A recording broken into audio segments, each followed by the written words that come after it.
हरियाणा के गृह मंत्री अनिल विज और सीएमओ कार्यालय के बीच की तल्खियां हरियाणा में चर्चा का विषय बनी हुई है।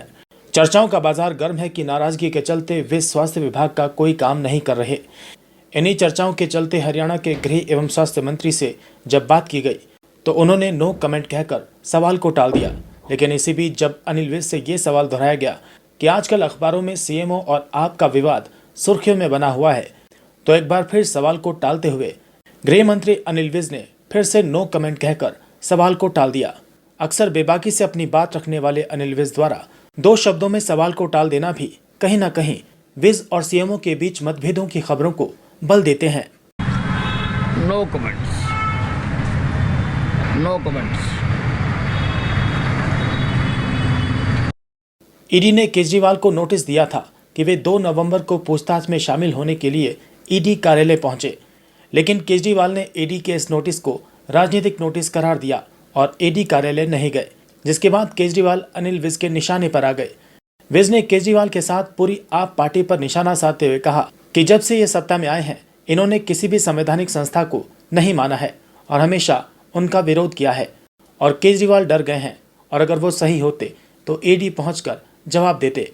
नहीं, ये ऐसा है कि ये जब से वजूद में आए हैं इन्होंने किसी भी जो संवैधानिक संस्थाएं हैं उनको माना नहीं है और हमेशा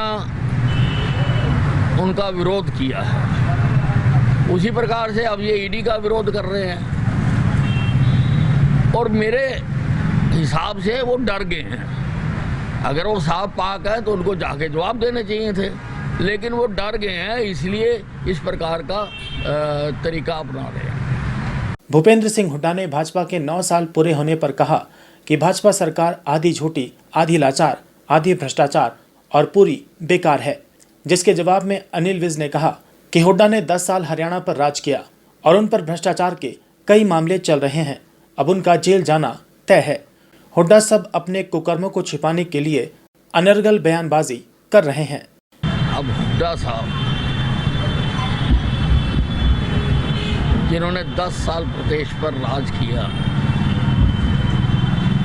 और अनेकों भ्रष्टाचार के केस किए, किसानों की सस्ती ज़मीनें लेकर बिल्डर्स को दी और कई काम किया और उन पर केस भी चल रहे हैं और उन केसों के कारण इनका जेल जाना भी तय है। अब ये अपनी घबराहट को छुपाने के लिए कैमोफ्लेजिंग कर रहे हैं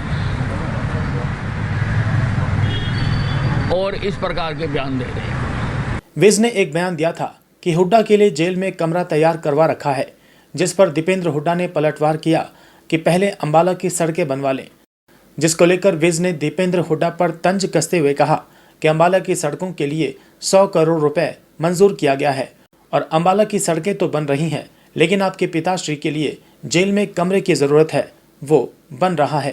कैंट की सारी सड़कें बन रही हैं, पैसा सारा मंजूर हो चुका हुआ है, टेंडर हो गए हैं और काम भी शुरू हो गया है। दीपेंद्र हुड्डा जी तो अपने पिताश्री के लिए उनको तो जेल की ज़रूरत है, उनके लिए जेल में कमरा बनाना जरूरी है और वो बनाया जा रहा है। राजस्थान के मुख्यमंत्री ने एक बयान दिया कि जिस तरह से पाकिस्तान से टिड्डी दल आता है उसी तरह से आजकल हिंदुस्तान में ईडी दल आ रहा है, जिस पर विज ने चुटकी लेते हुए कहा कि कुछ लोगों ने इतने गलत काम किए हुए हैं कि इन्हें दिन रात एक ही सपना आता है और वो है ईडी का। विज ने कहा कि जिन्होंने गलत काम कर रखे हैं उन्हें ईडी का सपना आना भी चाहिए। देखिए, ये इनको कुछ लोगों ने इतने गलत काम कर रखे हैं कि उनको दिन में रात में एक ही सपना आता है, वो आता है ईडी का। तो जिसने गलत कर रखे हैं उसको तो ईडी का आना ही चाहिए।